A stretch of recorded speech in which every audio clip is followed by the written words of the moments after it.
Okay. So I know before Danny Rodriguez fought Alex Morono, I said I wanted in the future see him versus Gastelum too. I still want to see that. I would have Gastelum as my betting favorite right now just because based off that Alex Morono fight.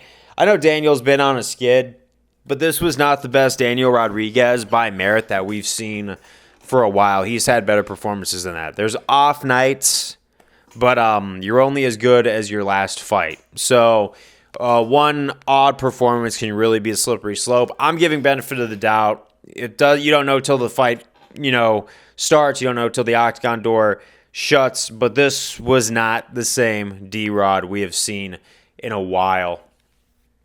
But if we go back and look, still, Kelvin Gastelum needs that fight because I think he needs a little bit of redemption, and I think he owes it to Daniel. But if he goes back to 185 with D-Rod and wins, which he can, then I think he could undo some of the hate that's hitting him at the end of his career. Because it's amazing with UFC fans. It really is. How he could do all these things like be one of the top middleweights fighting Israel Adesanya, and then one weight miss, one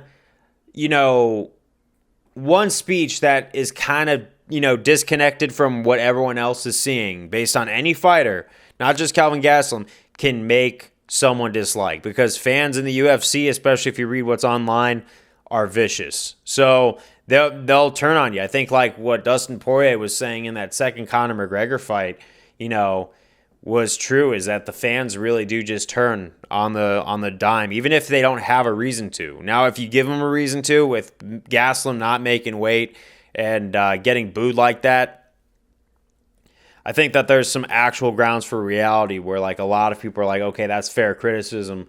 But if UFC fans are taking, no reason to criticize and rolling with it that hard, think of what they do when you give them a reason. And that whole weight miss was something that rightfully should put a bad taste in people's mouths. But if Kelvin Gastelum goes back, fights D-Rod, I think that he actually can, redeem himself in the fans' eyes. Because, it's winnable. He's done it.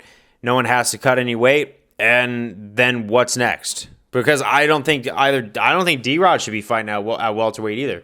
Neither D-Rod or Kelvin Gastelum should really be at 170 anymore just because of where they're at, where their ages are at. And D-Rod just seemed like he was mentally checked out that night.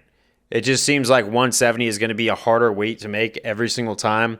And maybe a move up is just going to benefit both of them at this point. But if this fight were to go around, I would definitely say Kelvin Gastelum would probably win it.